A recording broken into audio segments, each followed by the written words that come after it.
Menteri BUMN Erick Thohir menegaskan pihaknya akan terus melanjutkan upaya bersih-bersih BUMN. Setelah perusahaan asuransi, bersih-bersih BUMN akan dilakukan pada BUMN dana pensiun. Dalam rilis survei LSI hari Minggu siang, Menteri BUMN Erick Thohir mengungkapkan pihaknya akan terus berkoordinasi dengan Kejaksaan Agung dan KPK dalam mengusut kasus dugaan korupsi di tubuh perusahaan milik negara. Erick menyebut pengungkapan kasus asuransi Jiwasraya dan Asabri hanya permulaan karena banyak dana pensiun BUMN yang bermasalah. Erick juga akan segera melakukan audit investigasi terhadap dana pensiun BUMN yang berpotensi menimbulkan kerugian. Erick juga menegaskan akan mencegah adanya intervensi politik dalam bersih-bersih BUMN ini. Langkah bersih-bersih BUMN menurut Erick juga harus didukung perbaikan sistem, termasuk mengganti pejabat korup, terutama di jajaran direksi BUMN dengan pejabat berkualitas, bersih, dan baik.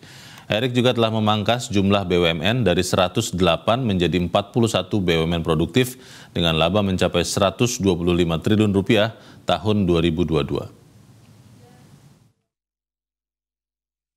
Ini setelah dana pensiun Jiwasraya Asabri, sekarang kita mendorong investigasi audit untuk dana-dana pensiun BUMN yang kemarin saya ngeliat bukunya ini 35% sehat, 65% sakit. Nah, kita harus antisipasi karena ini bisa angkanya cukup besar.